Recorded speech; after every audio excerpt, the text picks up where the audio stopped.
Today's story. In the darkest nights of human history, during the reign of Nazi Germany, a legacy was left behind, one not only of brutal atrocity, but of the most horrifying secrets imaginable. Experiments that made the darkness itself tremble. In their race for immortality, Nazi scientists trod the devil's path, a place where they not only challenged the gods, but warped the very fabric of humanity. A tranquil orphanage in Japan. This village became the epicenter of gruesome experiments, where innocent children were twisted into tools for depraved ambitions. Screams echoed in the dead of night. The scent of blood mingled with the cold air, and dark mysteries still haunt the forests surrounding Hiroshima. Whispers tell of tree stumps that resemble kneeling, headless figures, and of a strange, ethereal song, Kagome Kagome, drifting from among the dead, turning this place into a nightmare without end. This is not merely a horror story. It is a warning of the depths of evil that mankind can reach. Do you dare step foot in the place where this horror was born? This creepypasta is true. Kagome Kagome, the original story. Should you find yourself in Hiroshima, venture into the forest. You will see several unpaved paths there. If you follow them, you will pass through beautiful woods. But if you follow a path bearing the tracks of heavy trucks, a chill will creep over you, and you will see that many trees have been felled. Do not stray from this path, lest you become lost in the vast wilderness. If you pay close attention, you will begin to notice certain tree stumps that look like kneeling figures, their heads missing. As you press on, the air will grow colder, a natural consequence of ascending the hill, is it not? Eventually, you will arrive in a clearing. In its center stands an old stone building choked with vines. Go inside if you wish to play. The moment you push the door open, a foul stench will assault you. The reek of a rotting corpse. Look down the hallway. It will be pitch black, no matter the time of day, for there is no light. Proceed down the corridor, take the first turn on your upper left, and walk until you see a door that seems to be made of red wood, while all the others are brown. Open it. Inside, you will see children and their caretakers, all dressed in kimonos, playing in a room like any other. One child is missing an arm. Another, a tooth. A third is missing its jaw, yet they all seem fine, their wounds dressed in bandages of an incredible medical precision. The room is impeccably neat and tidy by your standards, and well lit. Immediately, your presence will capture the attention of everyone within, even those who seemed utterly preoccupied. They will turn to face you, an innocent smile gracing their pleasant faces.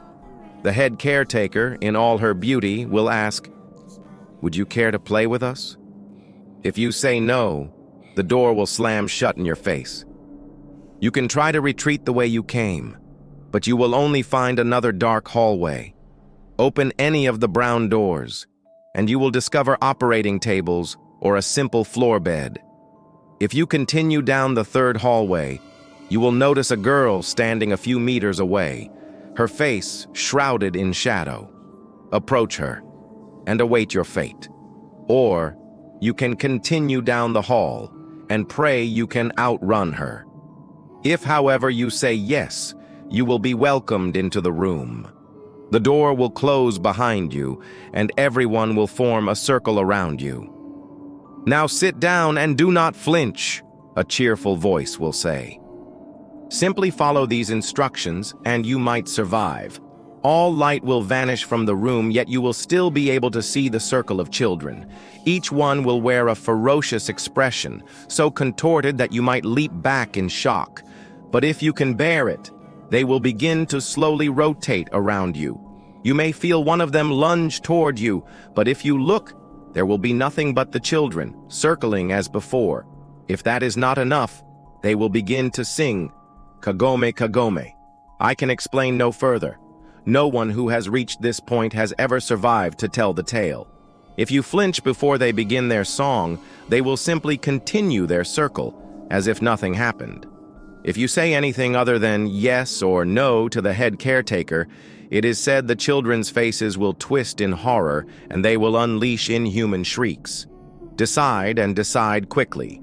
If you turn and leave without entering that room, the story splinters into many versions. It is said that your greatest fear will be waiting for you at the end of the hall, blocking your escape. This entity is often described as the Akamanto. The best you can do is to greet this creature before it tears you to pieces. If it is able, it may return your greeting, and you will be granted a polite death. Fail to greet it, and you will become another one of the headless corpses on the trail. If you answer, "I don't understand," and you must be truly sincere, the head caretaker will simply say, "Go to the school, watch the children play, you will understand, and nothing will change. Close the door when you leave. It is the minimum courtesy." The true mystery behind the game of Kagome Kagome is an experiment from the war. The era of Nazi Germany was infamous for its secret societies and paranormal researchers. Special expeditionary teams of the Third Reich were often dispatched to find artifacts or places of religious and mystical significance. Meanwhile, in Germany, bunkers were built and castles converted, complete with labyrinths and dungeons to house strange experiments and research records. Whenever the Allies discovered these locations, they were usually found burned or abandoned. If a laboratory was left intact, the research within was often incomplete or had already been removed, and was eventually destroyed by the Allies to prevent the Nazis from recovering any remaining data. Thus, many Nazi experiments remained hidden until recently. Former guards at these labs and ceremonial grounds have come forward, reporting what they witnessed, their stories corroborated by documents and books discovered in crates belonging to the scientists. A significant number of these documents revolved around a single research goal: the true nature of God. The concept of godlike power has been widely debated, but in Nazi research, it was described as immortality, the ability to not die, or any condition that eliminates mortality in one way or another. A large portion of the research was actually based on chemical compounds that aided blood circulation in the elderly. The concepts they first pioneered are now applied in transplant surgeries, the production of antibodies for various diseases, and research into bodybuilding and nutrition. However, a batch of wooden barrels discovered in Hamburg in 1999 contained something far removed from this style of research. The contents were a mix of paranormal experiments and research into immortality. The introductory documents and proofs of concept began with a principle: the brain is in complete control of the body. As the body gradually deteriorates, the brain continues to function. Subsequent documents explained that the body deteriorates because the brain is programmed with a biological clock, much like a fly lives for only a day while other creatures live longer. In other words, the brain commands us to die. They believe that as the brain develops, it creates connections that allow a person to mature and progress. However, between the ages of 35 and 50, these connections begin to break down, leading to the forgetfulness and mental illnesses common in the elderly. The Nazi scientists believed the brain possessed a self-destruct switch, which activates upon full development in all normal human beings. This switch begins the process of gradually shutting down bodily functions over decades. When this process is complete, the brain is forced to die from a lack of oxygen. It is believed that Werner syndrome, a disease causing rapid aging, is the result of this self-destruct switch activating prematurely. The Nazis proposed that they could remove this switch, granting the human brain freedom from death, thus achieving complete immortality.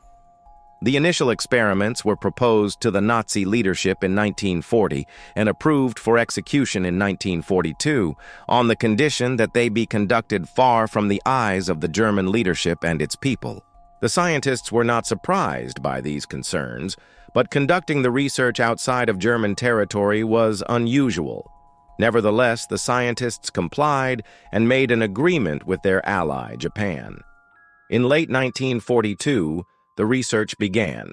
The team took over the operation of a Japanese orphanage located in the hills believed to be near Shiman, an area of Hiroshima. The scientists determined that using normal test subjects, like the elderly or terminally ill, would introduce an unknown variable. Specifically, they might be experimenting on brains where the self-destruct switch had already been activated, rendering the research useless. Therefore, the Nazi scientists requested children, specifically orphans from the facility, who they believed had nothing left to lose, to serve as their test subjects. Their young brains would eliminate any concern of a pre-activated switch. To begin, the children were subjected to multiple vaccinations and rigorous psychological testing. This ensured any defects were screened out and established a baseline for subsequent subjects. Next, they dealt with the older staff at the orphanage. These adults were anesthetized, and surgeons opened their skulls to map cross-sections of the adult brain, searching for differences from the brains of the children. After creating models of both, the scientists concluded the trigger was not located in the cerebrum, but in the cerebellum, the area at the back and bottom of the brain that controls all unconscious activity. This made sense, as triggering the switch was not a conscious act. They took the tallest child in the orphanage as their first test subject. They opened her skull and severed the part believed to be the self-destruct mechanism. However, when they closed the incision, they found the girl was dead. They concluded that their methods were too crude and required more precision. The girl's body was thrown into the woods behind the orphanage. After importing new tools and developing more advanced techniques, the scientists were finally able to remove the mechanism and successfully revive their subjects. In May 1943, they operated on one of the youngest girls in the camp, removing the self-destruct mechanism. The only function she lost was the ability to sweat. Believing they had succeeded, the scientists celebrated and went to sleep. The next morning, the girl did not awaken. She had fallen into a deep coma. Sometime later, she was successfully revived, and the surgery to remove the mechanism continued. This initial success gave the doctors a new confidence, allowing them to proceed with their experiments without fear, or so they thought. While continuing their gruesome research, they invited a team of doctors from Moscow who were skilled in bodily resuscitation, also known as zombification, based on the principles of electric shock and artificial hearts, to reactivate the body. The reason was that the first subject consistently fell into a deep coma or clinical death after sleeping. Although she was always revived each morning, the German scientists did not want to risk their success turning into failure. So, the Russian team was tasked with reviving the girl whenever she fell unconscious. After a few days, the Nazis concluded it was safe to continue. The limited number of orphans became an obstacle as the Nazis required more subjects. They could only spare a single girl for the Russian team. The Russian scientists were satisfied and began their work.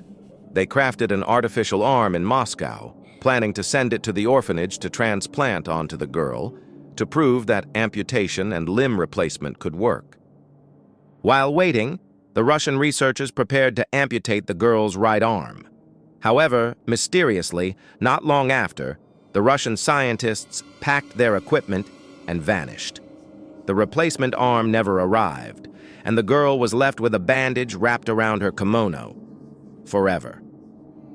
It is said the Russians left in a fearful hurry, as if the very air of the place had suddenly grown too cold for them. One child in the camp did not accept the scientists' presence. In an act of defiance, she stole documents, destroyed experimental equipment, and sabotaged surgeries. Though barely a preteen and small in stature, the girl possessed a terrifying capacity for destruction. A doctor noted in his diary that she had heterochromia. Her left eye was brown, her right was blue. The senior scientists loathed her, but could not control her. Rather than arouse suspicion, they ordered the German soldiers to deal with her. The girl was dismembered, brutally decapitated with a dull bayonet. Her body was not buried, but left in the woods behind the orphanage. The soldiers told the caretakers she had found a new family, The Nazi scientists tried different approaches following their initial success, but all failed. Here is a list of the methods they attempted. Entry through the forehead. Tested on a 10-year-old boy. The skull was deformed, and most of the boy's frontal lobe was removed. The result was not a vegetative state, but severe mental disability. Entry through the lower jaw. Tested on a 1-year-old girl. Her tongue and most of the tissue in her lower jaw were removed and could not be restored. Her nose was also severely damaged. Entry through the opposite side of the head. The subject lost all hearing in the ear on the side of the surgery. It is noteworthy that no anesthesia was used during this procedure. A note in the diary states that the subject's screams were so horrific. Even though these methods failed, the self-destruct mechanism was still removed, and the subjects exhibited the same symptoms as the first girl, dying in their sleep. These failures reduced the number of children in the camp to 10, including the caretakers. All remaining children had undergone the surgery.